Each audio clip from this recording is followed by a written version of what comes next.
ठोस और कठोर चट्टानों पर छपे। ये साक्षात भगवान श्री कृष्ण के रथ के पहियों के निशान हैं, जो आज भी बिहार के राजगीर में चीख चीख कर महाभारत की गवाही दे रहे हैं। लेकिन सोचने वाली बात यह है कि आखिर भगवान को ऐसी क्या जल्दी थी कि उनके रथ की भयंकर रफ्तार से पत्थर भी मोम की तरह पिघल गए। दरअसल इसका कारण था एक ऐसा खूंखार राजा जो रावण से भी ज्यादा खतरनाक और भगवान शिव का परम भक्त था, जरासंध। उसने दुनिया भर के 95 से ज्यादा राजाओं को हराकर अपनी जेल में बंदी बना रखा था। उसकी एक खौफनाक प्रतिज्ञा थी, वह पूरे 100 राजाओं को पकड़कर एक ही रात में उन 100 राजाओं की बलि भगवान महाकाल के चरणों में चढ़ाने वाला था। इन्हीं निर्दोष राजाओं की बलि रोकने के लिए भगवान श्री कृष्ण भीम और अर्जुन के साथ इतनी भयंकर स्पीड में राजगीर पहुंचे थे कि उनके रथ के पहियों की रगड़ से इन पहाड़ों पर जो गहरे निशान बने वह आज तक नहीं मिटे। राजगीर पहुंचकर श्री कृष्ण ने सीधा जरासंध को कुश्ती के लिए चुनौती दे दी। जरासंध ने भीम के साथ लड़ना चुना, लेकिन जरासंध कोई साधारण इंसान नहीं था। अखाड़े में कुश्ती लड़ते हुए जब भीम ने जरासंध को बीच से चीरकर 2 टुकड़ों में फेंक दिया तो एक भयानक चमत्कार हुआ।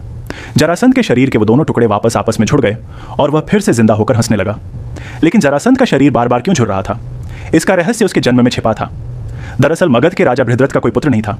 संतान प्राप्ति के लिए उन्होंने तपस्या की तो एक महर्षि छंड कौशिक ने उन्हें आशीर्वाद के रूप में एक चमत्कारी फल दिया। राजा ने वो एक फल अपनी दोनों रानियों को आधा आधा बांटकर खिला दिया। नतीजा यह हुआ कि दोनों रानियों के गर्भ से शरीर के आधे आधे निर्जीव टुकड़े पैदा हुए। घबराकर राजा ने उन खौफनाक मांस के पिंडों को बाहर जंगल में फेंकवा दिया। वहां जरा नाम की एक राक्षसी ने जैसे ही उन दोनों टुकड़ों को एक साथ रखा, वह आपस में जुड़ गए और एक जीवित बालक बन गया। जरा नाम की राक्षसी द्वारा जोड़े जाने के कारण ही उसका नाम जरासंध पड़ा। इसी रहस्य के कारण 18 में भीम उसे जब भी फाड़ते वो वापस जुड़ जाता। 13 दिनों तक यही खौफनाक कुश्ती चलती रही। तब 14वें दिन श्री कृष्ण ने अपना मास्टरमाइंड खेल खेला। उन्होंने एक घास के तिनके को उठाया, उसे बीच से फाड़ा और दोनों टुकड़ों को उल्टी दिशा में फेंक दिया। भीम तुरंत भगवान का इशारा समझ गए। उन्होंने जरासंध को फिर से बीच से फाड़ा, लेकिन इस बार दाएं हिस्से को बाईं तरफ और बाएं हिस्से को दाएं तरफ फेंक दिया। उल्टी दिशा में होने के कारण वो टुकड़े कभी दोबारा नहीं जुड़ पाए और शिव के उस खूंखार भक्त का हमेशा के लिए अंत हो गया।